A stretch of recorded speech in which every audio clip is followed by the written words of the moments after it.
sei se até eu voltar da minha missão, você vai ter o que comer aqui, mas o Deus que vai comigo vai ficar aqui com você. Não sei se até eu voltar da minha missão, você vai ter o que comer aqui, mas o Deus que vai comigo vai ficar aqui com você. Irmão, às vezes tem esposa que diz: você tem coragem de sair e fazer um batismo? Olha, a criança está aqui doente, você vai deixar nós aqui? Não, não fala isso, irmão, porque o Deus que vai se usar dele lá, ficará na tua casa. Irmão, às vezes tem esposa que diz: você tem coragem de sair e fazer um batismo? Olha, a criança está aqui doente, você vai deixar nós aqui? Não, não fala isso, irmão. Não, não fala isso, irmão. Não, não fala isso, irmão. Porque o Deus que vai se usar dele lá, ficará na tua casa. Agora, esse absurdo, gente, ele está ensinando as pessoas, ainda que você esteja com filho doente, ainda que esteja faltando comida na tua casa, não largue a obra. Vá para a obra. Larga a tua esposa sozinha com o filho doente. Larga a tua esposa passando fome. O que ele está dizendo é praticamente isso, tá? Ele não fala com essas palavras. Ele fala: irmão, se o teu filho tiver doente, né? Vá para a obra de Deus. Segue na obra, Deus vai cuidar dele. Se a tua esposa estiver dizendo: tá faltando as coisas aqui, fique em paz, irmão. Vá com o Senhor, que o Senhor vai ficar na sua casa. Da onde eles tiraram isso? Eu não sei de onde. Isso aqui, esse conselho é absurdo. A pessoa abandonar a família, deixar a esposa sozinha com o filho doente ou passando fome, e eles irem para a suposta obra de Deus, que é uma mentira. Esse homem fala de obra de Deus o tempo inteiro, mas eu convido o Joãozinho, vá ler Evangelho de João, capítulo 6, versículo 29, Jesus Cristo vai te ensinar ali o que é a obra de Deus, tá? Vai ler lá para você parar de falar essa bobagem. Então você tem que largar o filho doente, a esposa e a família passando fome, para você ir cuidar dos compromissos da CCB.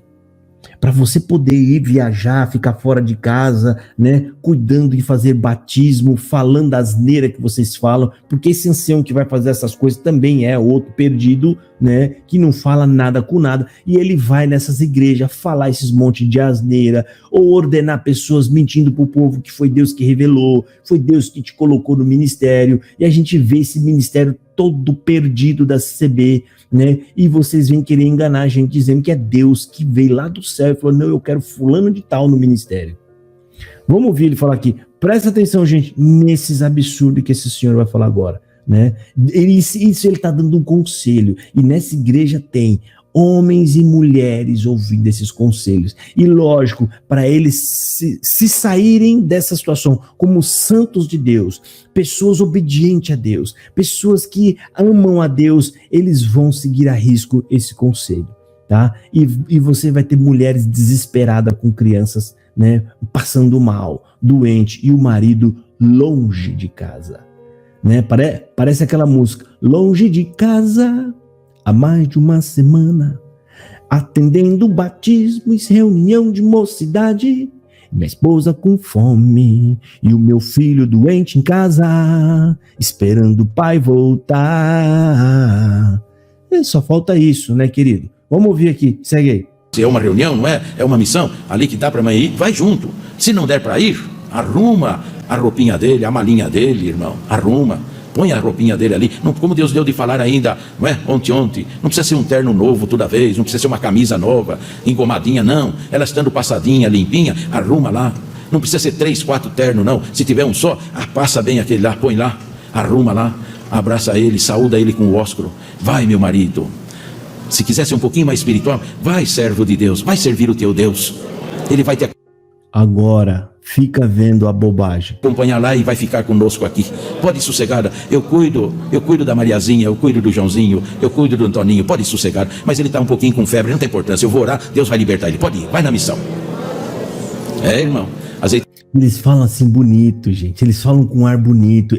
Isso tem um impacto grave na vida das pessoas, né? A esposa amorosa fala, vai bem, vai. Aí o marido fala, mas o Joãozinho tá com febre. Não, fica em paz, eu vou orar aqui. Deus vai fazer, pode ir em paz, vai em paz.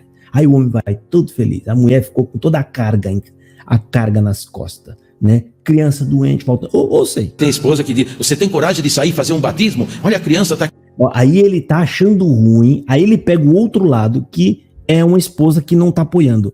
Ou seja, é a esposa que tá achando ruim, fala, mas você vai sair de casa com a criança doente, ou seja, a gente tá passando fome.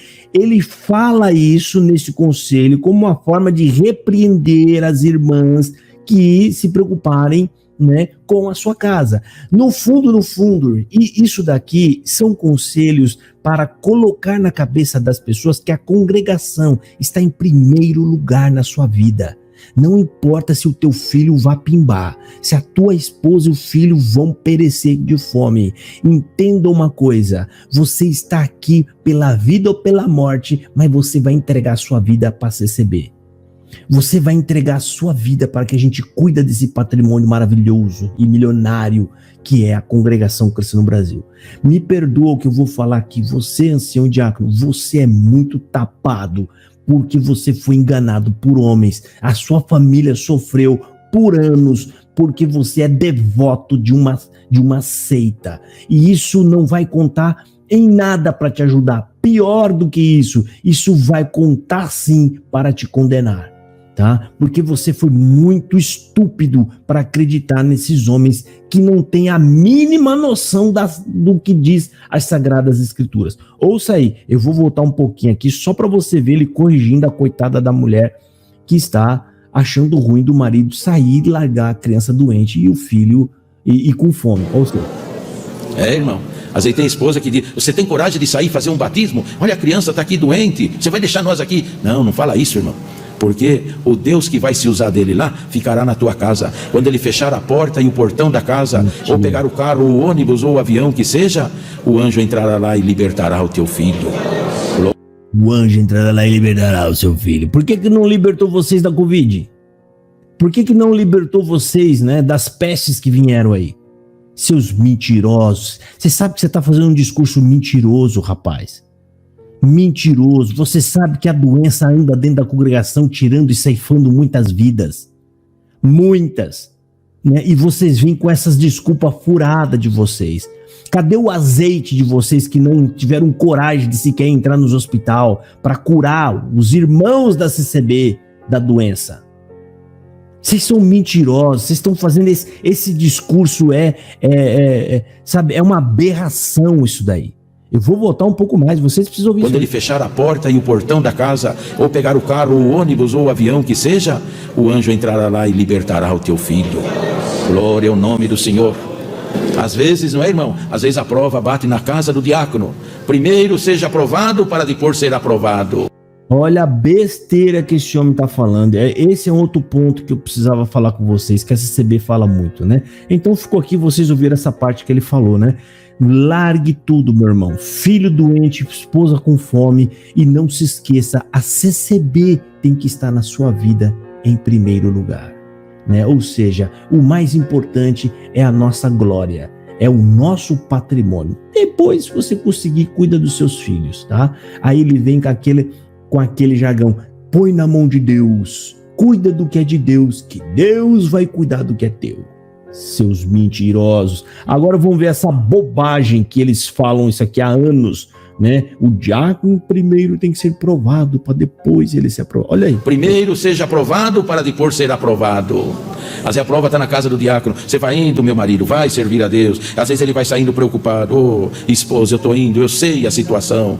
As vasilhas aqui estão quase vazias. Não sei se até eu voltar da minha missão, você vai ter o que comer aqui. Mas o Deus que vai comigo vai ficar aqui com você.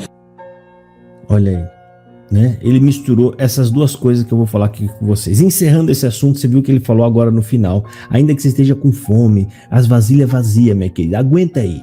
Vai doer um pouquinho, aguenta eu voltar da missão. Enquanto o ancião vai estar na missão, com cartão corporativo, comendo do bom e do melhor, ainda que não tenha um cartão corporativo. Você pega anos atrás aí, o ancião em qualquer cidade onde ele entrar, ele vai se hospedar na melhor casa que tiver na cidade. Ele pode escolher a casa que ele quer ficar. E ele vai comer e vai beber bem, tá? Ele vai encher a pança, ele vai dar um arrotos santos. Aquele arrotão santo, né? Vai sair aquele cheiro de picanha da boca dele. Enquanto a esposa, segundo a própria parábola que esse ancião criou, que isso é a coisa mais verdadeira, ele está falando isso porque isso acontece, tá? Ainda que esse ancião esteja falando, enquanto a sua família está com fome, fique em paz, irmã. Vai orando a Deus, que Deus vai te alimentando com água e sal, tá? Enquanto isso, o teu esposo está servindo a Deus nesta obra. E agora vamos para a parte da mistura, da besteira teológica que eles falam, que primeiro você tem que ser provado, irmão, para depois ser aprovado. Eles falam isso, que primeiro você tem que passar dificuldades para você ser aprovado. Agora, presta atenção na tamanha bobagem. Da onde eles tiraram que ser provado aí significa passar por dificuldades? Se for isso mesmo, quem vai estar olhando ele para depois aprová-lo? Quem? Vocês. Mas se próprio Deus, olha só as incongruências. Se Deus já mostrou ele lá para vocês, porque vocês falam que é Deus que mostra, é Deus que coloca, né? Então por que tem que ser novamente provado, passar nas dificuldades para ser aprovado?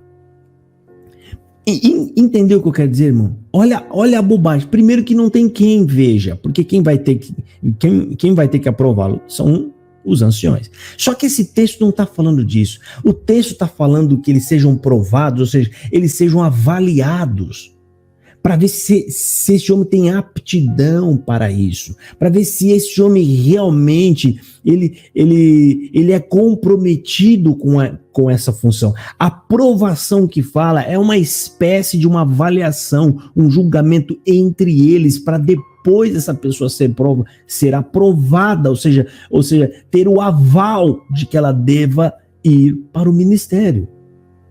Esses homens, é falta de estudo bíblico, dá nisso. Vocês ignoram o estudo do texto para vocês compreender a passagem do texto, tá? Essa parte está falando, primeiro eles sejam provados, primeiro passe por uma avaliação entre nós, né? Aqueles da igreja que no caso estão ali, eles vão observar como que esse homem é, se ele tem aptidão para esse importante negócio. Por quê? Porque é uma parte que ele vai mexer com a parte financeira. Então, a tentação diabólica é muito grande.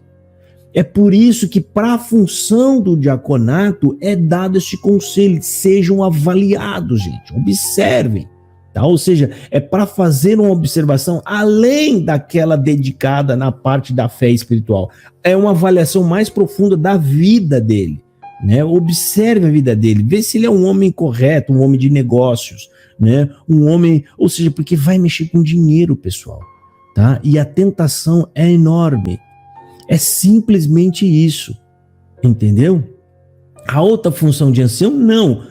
Segundo o correto na Bíblia, que não é o que os anciãos fazem, eles deveriam ser entregues apenas à oração e a ministrar a palavra. Então, a fé dessa pessoa, né, a avaliação dela, como ela se conduz pela fé, isso é o suficiente para eles. No caso, deveria ser, né? Mas no diaconato, eles fazem essa lambança. Não, primeiro você tem que sofrer, padecer, e aí se você continuar firme, então você está aprovado. Mas é uma bobagem, né, pessoal? Ou seja, todo mundo sofre nessa terra, todo mundo passa por tentações, né? Isso não tem nada a ver com aprovação. Ou seja, eles não sabem explicar os textos e acabam falando essas bobagens. Fica aqui essa reflexão para vocês, gente. Presta atenção. Aonde você está congregando, meu amigo? Eu falo isso da congregação em um todo, tá? Você está com medo do quê? Você está, eu não vou sair porque eu estou com medo. Meu filho, você deve ficar com medo de ficar aí dentro. Mas se eu for, eu vou ficar para o mundo. Você já está no mundo, meu querido. A Bíblia fala, se você não está com Cristo, você está no mundo. Ponto final. E nessas condições que está a congregação, meu querido, a congregação está vazia. Você está no mundo. Procura uma igreja bíblica e não perca tempo, tá? Não perca o seu valioso tempo. Chega de servir essa idolatria. Não desperdiça mais o teu tempo, meu querido. Vá fazer o que realmente é útil para o Evangelho de Jesus. Deus abençoe a todos e fiquem na paz de nosso Senhor Jesus.